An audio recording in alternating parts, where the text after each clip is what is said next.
जादुई पानीपुरी वाला। एक अनोखे गांव में हमें रामू नाम का एक करिश्माई और चालाक युवक रहता है। वह अपनी साइकिल से स्वादिष्ट पानीपुरी बेचकर अपनी घर चलता है। गांव वालों को उसकी पानीपुरी बहुत पसंद है और रामू की चतुर मार्केटिंग कुशलता उसे काफी लोकप्रिय बनाती है। रामू ने कहा, आओ स्वादिष्ट और जादुई पानीपुरी खाओ, आपकी जीभ को मजा आ जाएगा। रामू भाई, तुम्हारी पानीपुरी है ही इतनी मजेदार, मैं तो रोज खाने आता हूँ। हाँ, सच्ची में यहाँ की पानीपुरी कोई और नहीं बना सकता। जैसे जैसे दिन बीतते हैं, ग्रामीणों का रामू की पानीपुरी से आकर्षण कम होने लगता है।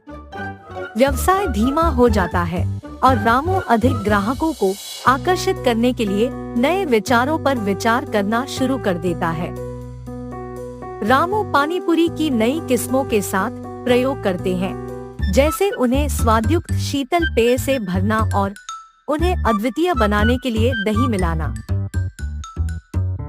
वह बड़ी चतुराई से गांव की गर्भवती महिलाओं को समझाता है कि दही पानीपुरी खाने से उनके बच्चे पैदा होंगे और ठंडा पेय पानीपुरी उन्हें लड़कियों को जन्म देगा।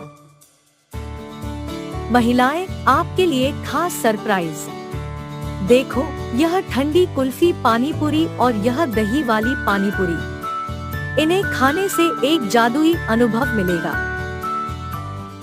मेरे खास अनुभव के मुताबिक यदि आप यह दही पानीपुरी खाती हैं, जब आप गर्भवती होती हैं, तो आपको निश्चित रूप से एक लड़के होगा, और अगर आप यह कुल्फी पानीपुरी खाती हैं, तो आपको एक लड़की होगी। एक महिला ने कहा, क्या सच में ऐसा हो सकता है? आपको जो भी अनुभव हो वह जादुई होता है। और एक महिला ने कहा, मैं तो पहले से ही बेटे की इच्छा रखती थी, अब तो यहाँ से भी खा कर देखती हूँ। चलो आज ही खा लेते हैं और जान लेते हैं बच्चा लड़का होगा या लड़की। बस अब देखिए, मजे की बात है, यह जादू कैसे करता है। गांव की महिलाएं रामू की पानीपुरी का लुत्फ उठाने के लिए बेताब हो जाती हैं। रामू की विशेष पानीपुरी के कारण वे सभी के बीच एक प्रसिद्ध नाम बन जाते हैं, जिन्हें सभी महिला पानीपुरी प्रेमियों के बीच लीजेंड माना जाता है। गांव की महिलाएं रामू के दावों में विश्वास करके दही और कूलरिंग पानीपुरी का आनंद लेने लगती हैं। जल्द ही गांव में रामू के जादुई पानीपुरी की बात से शोर मच जाता है। गांव के बुजुर्ग एक बैठक के लिए इकट्ठा होते हैं, क्योंकि उन्हें रामू की पानीपुरी के प्रति महिलाओं का जुनून नजर आता है। उन्हें संदेह हो जाता है और वे आगे की जांच करने का निर्णय लेते हैं।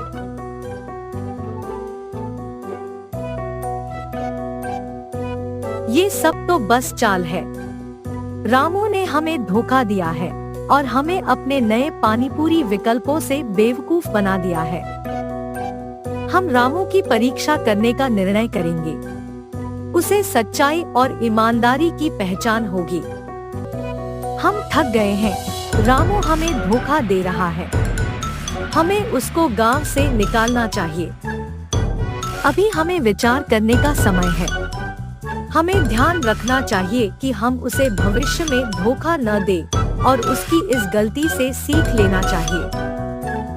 रामू के धोखेबाज कार्यों पर चर्चा करने के लिए ग्रामीण एक बैठक के लिए इकट्ठा होते हैं। वे उसका सामना करते हैं और एहसास के एक क्षण में रामू अपनी गलतियों को स्वीकार करता है और माफी मांगता है। गांव वाले रामू को क्षमा करते हैं, समझते हैं कि लालसा ने उसे भटका दिया था। उन्हें उनकी ईमानदारी का सम्मान है और उन्हें अनुमति देते हैं कि वह अब सच्चाई और ईमानदारी के साथ पानीपुरी बेचे। बेलापुर नामक एक सुंदर गांव में विराज और हितेश नामक दो आदमी अगल बगल घरों में रहते थे। विराज उसकी पत्नी गीता के साथ एक छोटे घर में रहता था और उसी घर में पशुओं का पालन करने के कारण उसके पास बहुत सारा दही रह जाता था और इसी कारण वो उसके घर के सामने एक छोटा सा पानी पूरी का दुकान लगा के वहीं पे दही पूरी भी बेचता था। विराज का पड़ोसन हितेश उस गांव में सबसे ज्यादा अमीर था। इसी कारण वो गांव में सबसे बड़े घर में रहता था और कोई काम नहीं करता था। उसे बहुत गर्व भी था और सबसे बहुत अकड़ में बात करता था। एक दिन दोपहर के समय में विराज दही पूरी बेच रहा था। दही पूरी विशिष्ट रूप में बनाया हुआ नए तरीके का दही पूरी। आइए बाबू आइए, जल्दी आइए, एक प्लेट का सिर्फ 10 रुपए। आइए बाबू आइए। उसके ऐसे जोर जोर से चिल्लाने के कारण उस तरफ से गुजर रहे हर एक आदमी उसकी चीखें सुनकर उसके दुकान आके दही पूरी खाते हैं। लेकिन उसी समय उसके बगल वाले घर में सो रहे हितेश को विराज की आवाज सुनकर डर के मारे अचानक जाग उठता है। हाँ, इस आदमी की आवाज के वजह से मेरी अच्छी खासी नींद खुल गई। अगर आइंदा ऐसा नहीं होना है तो मुझे अभी जाकर इसे बता देना होगा। ये फैसला करके हितेश गुस्से में विराज के पास जाता है। अरे, ये तो सारे गांव में सबसे अमीर है। ये मेरे पास आ रहे हैं तो लगता है कि मेरे पास मौजूद सारे दही पूरी खत्म हो जाएंगे। विराज ऐसे सोचकर खुश होता है जब हितेश उसके दुकान आता है। अरे रे हितेश साहब, बोलिए ना, कितने दही पूरी बनाऊं मैं? विराज, मैं इधर दही पूरी खाने नहीं आया। तुम्हारी ये चीखें मुझे बहुत तंग कर रही है। हर रोज तुम दही पूरी करके चिल्लाकर मेरा चैन खराब कर रहे हो। तुम्हें पता है कि मैं किसी भी चीज का काबिल हूँ। अगर अगली बार ये चीखें मैंने सुना तो तुम्हारा घर और ये दुकान यहाँ नहीं रहेगा, समझे? साहब, मेरे चिल्लाने के कारण ही जा रहे लोग, आजू बाजू के लोग सारे यहाँ आके खा रहे हैं, वरना उनको पता भी नहीं चलेगा कि मैं दही पूरी बेच भी रहा हूँ। अगर नहीं चिल्लाऊंगा तो धंधा कैसे चलेगा साहब? इसलिए मुझे माफ कीजिए, पर मैं ऐसे नहीं कर पाऊंगा। तो फिर तुम एक काम करो, तुम्हारा ये घर मुझे दे दो, यानी तुम इसे मेरे नाम पे कर दो। मैं तुम्हें यहाँ से बहुत दूर एक बड़ा घर दूंगा, वहाँ तुम यही दुकान चला सकते हो। मुझे माफ कीजिए साहब, ये घर दिखने में छोटा ही क्यों ना हो, ये मेरे पापा का है। सालों से ये हमें जायदाद में मिल रहा है। इसे छोड़कर मैं नहीं जा पाऊंगा। आपके इन दोनों कामों को मैं नहीं कर पाऊंगा, मुझे माफ कीजिए। और वैसे भी यहाँ के और कोई पड़ोसी अब तक मुझे ये नहीं बोले कि मेरी चीखें उन्हें तंग कर रहे हैं। सिर्फ आप ही ऐसे कह रहे हो। मतलब तुम मुझे सवाल कर रहे हो? तुम्हारी इतनी जुर्रत? मुझे ना करने के लिए और मुझे सवाल करने के लिए तुम भुगतोगे। देख लेना, मैं ऐसा कुछ करूंगा कि तुम खुद यहाँ से तुम्हारा दुकान खाली करके चले जाओगे। ये कह के हितेश वहाँ से गुस्से में निकल जाता है। अपने आप उसे भगाना होगा, पर कैसे जाएगा? क्या करूं? हाँ, ये सही है। मैं उसके दुकान के एकदम आगे एक और बड़ा दुकान लगाऊंगा। उसमें मैं एक ऐसे आदमी को लगाऊंगा जो दही पूरी विराट से भी अच्छा बनाए, और वो दही पूरी विराट से भी कम दाम में बेचेगा। ऐसे विराट को छोड़कर सारे लोग मेरे ही दुकान आएंगे। इसी कारण विराट दुकान छोड़कर चले जाएगा।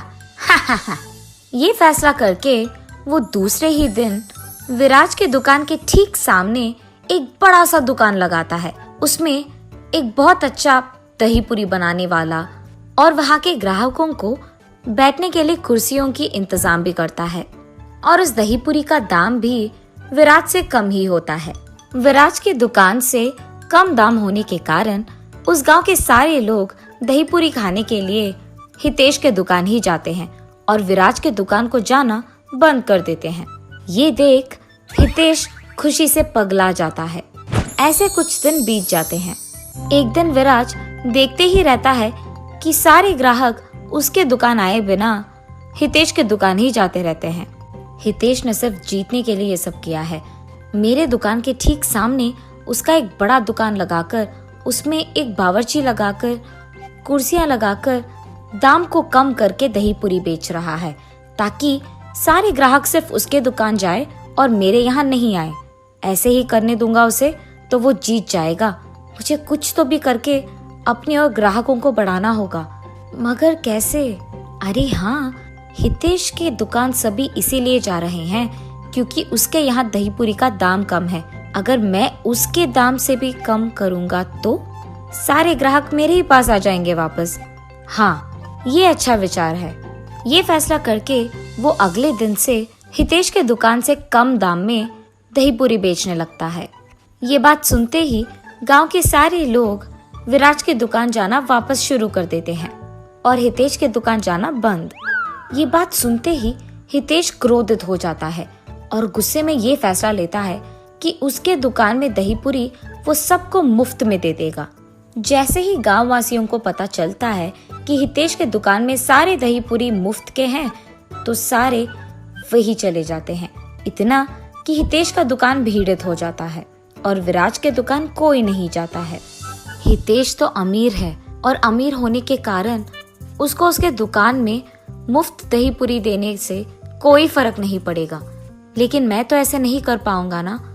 मैं जितने भी दही पूरी बनाऊं मेरे दुकान कोई नहीं आएगा क्योंकि हितेश के दुकान में सब कुछ मुफ्त है। अब तो मेरा व्यापार चलना नामुमकिन है।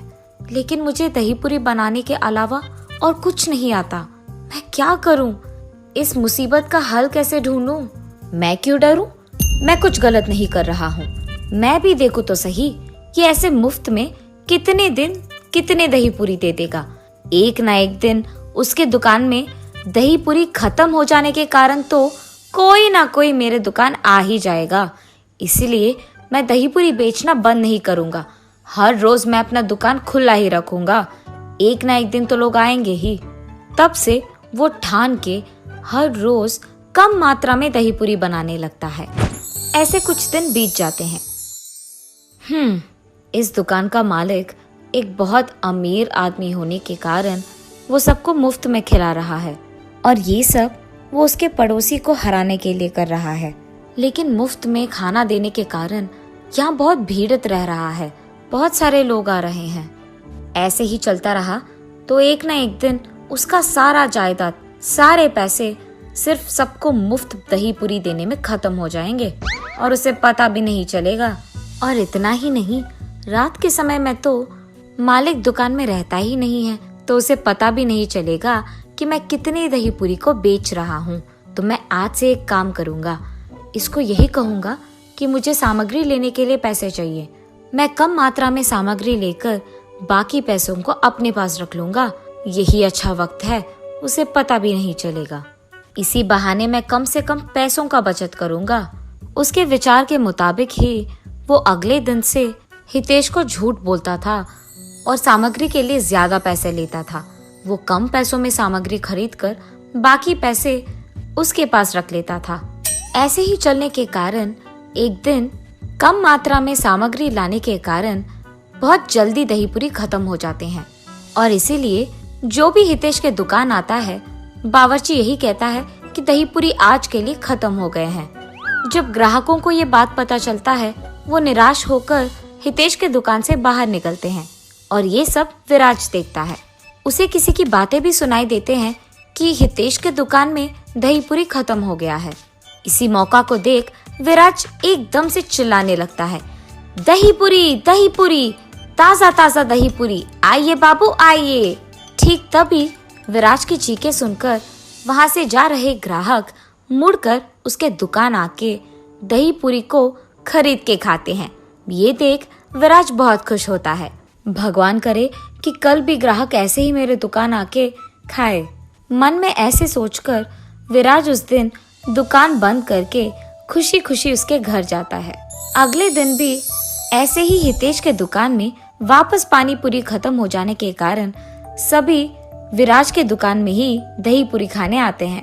ऐसे ही कुछ दिन बीत जाते हैं। एक दिन विराज सुबह के समय में जब दही पूरी बनाने के काम में व्यस्त था, उसके एकदम सामने वो ये देखता है कि हितेश के दुकान में काम करने वाला बावर्ची उससे बहुत सारे पैसे लेता है। अरे, ये आदमी हितेश से इतने सारे पैसे क्यों ले रहा है? अगर सारे गांव को भी दही पूरी मुफ्त में खिलाना हो तो इतने सारे पैसे तो नहीं लगेंगे। दाल में कुछ तो काला है। ऐसे विराट सोचने ही लगता है कि इतने में हितेश के बावर्ची को वो पैसे लेकर कहीं जाते हुए विराज देखता है। इस समय में मेरे दुकान तो वैसे भी कोई नहीं आएगा, मैं इसका पीछा करके ये तो देख लूं कि ये इतने पैसों से कर क्या रहा है। ये फैसला करके वो उस आदमी का पीछा करने लगता है। हितेश का बावर्ची सामग्री खरीदने के लिए एक दुकान जाता है। वहां सिर्फ कुछ ही पैसे खर्च करके बाकी सारे उस सामग्री के साथ उसके घर ले जाता है। घर पहुंचते ही सामग्रियों को बगल में रख के उसके बचत के पैसों को बाकी पैसों से मिलाकर उसकी गिनती करने लगता है। ये सब विराज उसके घर की खिड़की से देखता है। अरे, ये आदमी तो हितेश को धोखा देकर उससे पैसे चुरा रहा है। उससे बहुत सारे पैसे लेकर कम पैसों में सामग्री खरीदकर बाकी पैसों को ये बचत कर रहा है। इसी कारण कुछ दिनों से हितेश के दुकान में दही पूरी जल्दी खत्म हो जा रहा है, जिसके कारण सारे ग्राहक मेरे दुकान आ रहे हैं। मुझे तुरंत इस बात हितेश को बता देना होगा। उसके बाद विराज हितेश के पास जाकर उसे सब सच बताकर उसे उसके साथ ले जाकर उसके बावर्ची का सच्चा रूप दिखाई देता है। वहाँ पैसे गिनते हुए उसके बावर्ची को देख हितेश चौंक जाता है। तुम्हारे पास इतने सारे पैसे कहाँ से आए? तुमने जो कुछ भी करा मुझे विराज ने सब कुछ बता दिया। तुमने सोचा कि तुम मुझे धोखा दोगे और बच जाओगे? सब सच बताओ, वरना मैं तुम्हें इस गांव में रहने लायक ही नहीं छोड़ूंगा। मुझे माफ कीजिए भाई साहब, मैंने गलती कर दिया। मैंने आपको सामग्री के लिए बहुत सारे पैसे देने के लिए कह दिया और उसमें सामग्री कुछ ही खरीद कर बाकी में रख लेता था। ऐसे ही ये पैसे आए साहब, मैंने और कुछ नहीं किया साहब, मुझे माफ कर दीजिए। आप आपके पैसे ले लीजिए साहब। पहली बार गलती है इसीलिए माफ कर रहा हूँ। तुम मुझे मेरे पैसे दे दो और कल से दुकान आने की कोई जरूरत नहीं है। ऐसे कहने के कारण वो आदमी हितेश को पैसे देकर वहाँ से चले जाता है। विराज, मुझे गर्व था कि मैं अमीर हूँ और इस गांव में सबसे बड़ा घर मेरा ही है। इसी कारण मुझे बहुत गर्व था और मैं बहुत अकड़ से सबसे बात कर रहा था। सिर्फ तुम्हें हराने के बहाने मैंने न जाने क्या क्या नहीं किया। एक बड़ा दुकान लगाया, उसमें मुफ्त का खाना दिया। इतना सब कुछ करने के बावजूद तुमने मेरी मदद करने से पहले एक भी बार नहीं सोचा। जैसे ही तुम्हें पता चला कि मुझे कोई धोखा दे रहा है, तुमने मुझे तुरंत बता दिया। मैंने तुम्हारे बारे में बहुत गलत समझा, मुझे माफ कर दो और आइंदा मैं ऐसे गर्व में बात नहीं करूंगा और अकड़ में नहीं रहूंगा। मैं तुम्हारे व्यापार के लिए भी अब मुसीबत नहीं बनूंगा। आज से हम दोनों दोस्त बन के रहेंगे। तब से हितेश उसका व्यवहार बदलकर सबसे अच्छे से बात करता है और विराज हमेशा की तरह उसके दुकान को चलाते रहता है। हस्तिनापुर नामक एक सुंदर गांव में आदित्य और हरिता नामक पति पत्नी रहते थे। उनका वीना नामक एक सुंदर बेटी भी थी। आदित्य उसी गांव में गोभी मंचूरिया बना के बेचता था। वो हमेशा एक बहुत अमीर आदमी बनने की ख्याल देखता था। ऐसे ही दिन में सपने देखते देखते वो अपनी निजी जिंदगी को भूल ही जाता था। एक दिन आदित्य गोभी मंचूरिया बना के उसे बेचने लगता है। गोभी मंचूरिया, ताज़ा और स्वादिष्ट गोभी मंचूरिया, एक प्लेट का सिर्फ 40 रुपए। आइए बाबू आइए। उसकी चीखें सुन और उसके दुकान से आ रहे अच्छी सुगंध को देख सभी उसके पास जाने लगते हैं और वहाँ का गोभी मंचूरिया खा के ऐसे कहते हैं, अरे वाह आदित्य, गोभी मंचूरिया एकदम मस्त है, कमाल है। अरे हाँ आदित्य, ये तो बहुत ही बढ़िया है, तुमने एकदम बढ़िया गोभी मंचूरिया बनाया है। ऐसे ही सारे लोग उसके गोभी मंचूरिया की तारीफ करते हुए खुशी से खाते रहते हैं। यही तो चाहिए मुझे, एक दिन मैं ऐसे ही गोभी मंचूरिया बना कर बहुत ही अमीर बन जाऊंगा और मैं एक बड़ा सा गोभी मंचूरिया बनाने वाला दुकान लगाऊंगा और वहाँ पे भी मैं नहीं बल्कि मेरे नीचे काम करने वाले वहाँ गोभी मंचूरिया बनाएंगे। मैं बहुत जल्दी बहुत ही अमीर बन जाऊंगा। वो दिन दूर नहीं है जिस दिन मैं अपना खुद का दुकान चलाऊंगा और मुझे बहुत सारे पैसे मिलेंगे और मैं खुशी से जी पाऊंगा। ऐसे ही वो उसके ख्यालों में खो जाता है। आदित्य, अरे आदित्य, अरे ये क्या हो गया इसको? इतनी बार बुलाने के बावजूद नहीं मुड़ रहा है। हाँ, इसके बारे में ये तो सबको पता है। ये हमेशा उसके ख्यालों में खोया हुआ रहता है, दिन में ही सपने देखता है और निजी जिंदगी भूल ही जाता है। इस गांव में अब तक किसी ने भी इसको मंचूरिया के पैसे नहीं दिए हैं, इतना खोया हुआ रहता है ये। चलो चलो, अब इसको बुलाकर कोई फायदा नहीं है। उस आदमी के ऐसे कहने पर वो दोनों वहां से बिना पैसे दिए चले जाते हैं। आदित्य के इस बर्ताव देख उसकी बीवी बहुत चिंतित होती है। उसको हमेशा इस बात का चिंता रहता है कि ऐसे ही अगर आदित्य अपनी निजी जिंदगी के बारे में भूलकर सपने में ही जीता रहेगा तो उनकी बेटी का पढ़ाई का क्या होगा। और इसी बात को लेकर वो हमेशा दुखी रहती थी। हर रोज अपने बेटी के बारे में और अपने पति के बारे में ऐसा सोच सोच कर चिंतित होने से कोई फायदा नहीं है। मुझे अब खुद ही कुछ करना होगा। मैं देखते देखते अपनी बेटी का जिंदगी खराब नहीं कर सकती, इसीलिए मैं खुद से पैसे कमाऊंगी। कोई भी काम करके मैं पैसे कमाकर अपनी बेटी को पढ़ाऊंगी। अरे हाँ, मेरे पिताजी तो उनके खेत में गोभी उगाते हैं ना, मैं भी उनकी सहायता करूंगी और ऐसे ही मैं पैसे भी कमा सकती हूँ। तो चलो, मैं गोभी उगाकर आए हुए पैसों से अपनी बेटी को पढ़ाऊंगी। और उसके फैसले के मुताबिक ही हरिता उसके पिताजी के खेत में गोभी उगाते हुए उनकी मदद करते हुए आए हुए पैसों से उसकी बेटी को पढ़ाती है। ऐसे बहुत दिन बीत जाते हैं। एक दिन जब आदित्य उसके दुकान में गोभी मंचूरिया बना रहा था तो उसे एक आदमी उसके कार में उसके आगे से निकलते हुए दिख जाता है। उसे देख वो अपने आप में सोचता है, मुझे जल्द से जल्द इस गांव में सबसे अमीर बन जाना होगा और उसके बाद मैं सबसे बड़ा कार खरीदूंगा और ऐसे ही सारा दिन उस गाड़ी में घूमता ही रहूंगा। ऐसे ही ख्यालों में खोए हुए वो दिन में सपना देखने लगता है कि वो उस गाड़ी में बैठा है और पूरा गांव सैर कर रहा है। इतने में वो भूल ही जाता है कि उसने गैस पे गोभी मंचूरिया को लगा दिया और उसे बंद नहीं किया। इस कारण गोभी मंचूरिया कुछ देर बाद जलने लग जाती है और आदित्य को ये बात बिल्कुल पता नहीं चलता है। इतने में एक आदमी आदित्य के पास जाता है और उसे बुलाता है, सुनिए सुनिए भाई साहब। पर आदित्य तो उसे देखता भी नहीं है। अरे ये क्या, मैं इस आदमी को बुला रहा हूँ और ये बिल्कुल नहीं सुन रहा है। मैंने सोचा कि यहाँ आकर मैं इन्हें नौकरी के लिए पूछूंगा, पर ये तो सो ही रहे हैं और जितना भी बुलाऊं उठ ही नहीं रहे हैं। पर यहाँ और कोई भी तो नहीं है, मुझे इन्हें जगाना ही होगा। हेलो भाई साहब, आप सुन रहे हैं? भाई साहब उठिए। उस आदमी के जोर से बुलाने पर आदित्य अचानक उठ जाता है। हाँ, कौन हो तुम? क्या चाहिए तुम्हें? भाई साहब, मैंने वो सोचा कि आपकी दुकान में अगर कोई काम हो तो। कोई भी काम चलेगा, मैं कुछ भी करने के लिए तैयार हूँ। मैं अपने दुकान में काम खुद कर सकता हूँ। अरे यहाँ मैं आराम कर रहा था, अच्छा खासा एक सपने को देख रहा था और तुमने मुझे जगा दिया। चले जाओ यहाँ से, तुम्हारे कारण मेरा अच्छा सपना टूट गया। मैं तुम्हें कोई काम नहीं दूंगा। आदित्य के ऐसे कहने पर वो आदमी बहुत दुखी होता है और चुपचाप वहां से चलने ही लगता है कि इतने में उसे दुकान से जलने की बू आने लगती है। ये जलने की बू कहाँ से आ रही है और लग रहा है कि बहुत भयानक भी है। ये सोचते हुए वो इधर उधर देखने लगता है।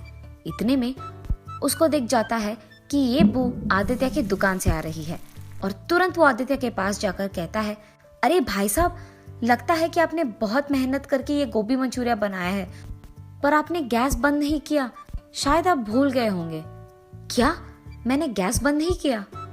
ये कहते हुए आदित्य उसके गोभी मंचूरिया के पास भाग कर जाता है। उसे बर्बाद होते देख वो बहुत निराश होता है। मैंने इस आदमी पे चिल्लाया है और इसने फिर भी मेरा भला ही चाहा है। लगता है कि ये आदमी बहुत अच्छा है और नेक इंसान है। इसे अगर मैं काम पे लगा लूंगा तो दोबारा जलने से बचाएगा मेरे गोभी मंचूरिया को, और उसके सिवाय अगर मैं कभी अपने ख्यालों में खो भी गया तो ये मुझे संभाल लेगा। यही बेहतर है कि ये मेरे पास काम करे। सुनो, तुम्हारा नाम क्या है? जी किरण। ठीक है किरण, तुम्हें कहीं जाने की जरूरत नहीं है, तुम मेरे यहाँ काम करोगे। कल से आ जाना, मैं मंचूरिया बनाऊंगा और तुम उसे जाकर अपने ग्राहक को दे दोगे, ठीक है? जी साहब, मैं कल से आ जाऊंगा काम पे। उनके फैसले के मुताबिक ही अगले दिन जब किरण काम पे आता है तो आदित्य गोभी मंचूरिया बनाते रहता है और किरण उन्हें ग्राहकों को पहुंचाते रहता है। पर हर रोज की तरह उस दिन भी आदित्य उसके ख्यालों में खोए रहता है और पैसे लेना भूल जाता है। तब किरण सारे ग्राहकों को गोभी मंचूरिया पहुंचा के उनसे पैसे ले लेता है। रात होने के बाद आदित्य वापस निजी जिंदगी में आ जाता है और कहता है, हाँ लगता है रात हो गया, चलो किरण हम सामान लेकर घर चले जाते हैं। जी साहब, और साहब आज के पैसे ये लीजिए। हाँ, मुझे तो पता भी नहीं था कि तुमने ग्राहकों से पैसे लिए हैं और तुम ये बात छुपा भी सकते थे, पर तुमने ऐसा नहीं किया और बहुत ईमानदारी से तुमने मुझे आज के पैसे दिए हैं। मैं हमेशा अपने ख्यालों में खोया रहता हूँ, इसलिए कभी पैसे घर लेके नहीं गया हूँ, पर आज सिर्फ तुम्हारे कारण मैं इन पैसों को घर लेके जाने वाला हूँ। मुझे बहुत खुशी हो रही है, ये लो, इसमें आधा हिस्सा तुम्हारा है। ऐसे कहकर किरण को उसका हिस्सा देकर खुशी खुशी वो पैसे उसके घर लेके जाता है। घर जाते ही, ये लो हरिता, आज के पैसे। क्या आप पैसे लेकर आए?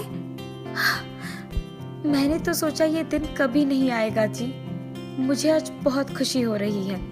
हरिता के ऐसे कहने पर आदित्य उसे किरण के बारे में सब कुछ बताता है।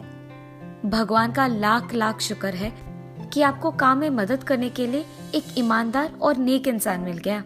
चाहे कुछ भी हो जाए, उसे काम से कभी ना निकालिए जी, ठीक है? हाँ हरिता, कभी नहीं निकालूंगा। ऐसे ही कुछ दिन बीत जाते हैं। एक दिन काम खत्म हो जाने के बाद जब आदित्य पैसे लेकर घर लौटता है, वहाँ हरिता को दुखी देख, अरे क्या हुआ हरिता, तुम इतनी दुखी क्यों हो? मैंने अपने पिताजी के साथ उनके खेत में गोभी उगाया था जी, पर अब मार्केट में गोभी का दाम गिर गया है। इसी कारण गोभी बेचने पर मुझे ज्यादा पैसे नहीं मिलेंगे और तो और मेरे निवेश के पैसों में एक भी हिस्सा मुझे लौटकर वापस नहीं आएगा। मुझे डर है कि मेरा नुकसान हो जाएगा जी। अरे चिंतित मत हो हरिता, मेरे पास इसके लिए एक हल है। मैं वैसे गोभी का ही मंचूरिया बनाता हूँ ना, तो तुम्हारे उगाए हुए गोभी को लेकर अगर मैं मंचूरिया बना के बेचूंगा तो उससे ज्यादा पैसे कमा पाऊंगा। ऐसे तुम्हारा नुकसान भी नहीं होगा और हमारा भी दुकान अच्छा ही चलेगा। ठीक है जी, मुझे भी लगता है कि ये काम करेगा। गोभी सारे खेत में इकट्ठे किए हैं मैंने, आप वहां से उसे ले लीजिए। हरिता के ऐसे कहने पर वो उसके फैसले के मुताबिक ही खेत में जाकर गोभी लेकर उसे मंचूरिया बनाता है और बेचता है। कुछ दिन बीत जाने के बाद जब वो आए हुए पैसों का गिनती करता है तो बहुत सारे पैसे मिलते हैं और वो लाभ में होते हैं। वो खुशी खुशी उसके बीवी के पास जाकर उसे ये खुशखबरी देता है। क्या आप सच कह रहे हो, हमें लाभ हुआ है? मुझे बहुत खुशी है जी। इसका मतलब तो ये है कि जब भी आप ख्यालों में खोए नहीं रहते हैं तो आपका दिमाग भी बहुत तेज चलता है। मुझे तो लगा कि आप उन ख्यालों से कभी बाहर नहीं आएंगे, पर आज आपको ऐसे देखकर मुझे बहुत खुशी हो रही है। अब से हर साल मैं अपना गोभी उगाकर आपको ही दूंगी और आप ऐसे ही लाभ बनाएंगे। मंजूर है? हाँ हरिता, मंजूर है। उसके बाद आए हुए पैसों में कुछ हिस्सा आदित्य किरण को देता है और बाकी के वो अपने दुकान में निवेश के रूप में लगाता है। आदित्य जल्द ही उसका अपना दुकान लगाकर उसमें किरण के साथ गोभी मंचूरिया बना के उसे बेचने लगता है। स्वादिष्ट गोभी मंचूरिया बनाने के कारण सारे ग्राहक उसके पास ही आते हैं और बहुत ही जल्द आदित्य बहुत अमीर बन जाता है और एक बड़ा सा गाड़ी और घर खरीद के वो उसके ख्यालों को सच में बदल देता है और खुशी से जीने लगता है। किरण, आज मैं अमीर हूँ, मेरे पास गाड़ी है, बंगला है और मैं खुश हूँ। ये सब सिर्फ तुम्हारे कारण हुआ है। अगर तुम मेरे पास भरोसे के साथ काम नहीं करते और ऐसे ईमानदार और नेक नहीं होते तो शायद मैं अपने ख्यालों को सच में कभी नहीं बदल पाता। मैं तुम्हारा एहसान कभी नहीं भूल पाऊंगा। अरे साहब, आप ये क्या कह रहे हो? आपने अगर उस दिन मुझे नौकरी का ये एक मौका नहीं दिया होता तो मैं भी आपके साथ इतना ऊंचा नहीं आता और इतना मेरा जिंदगी नहीं बदल पाता।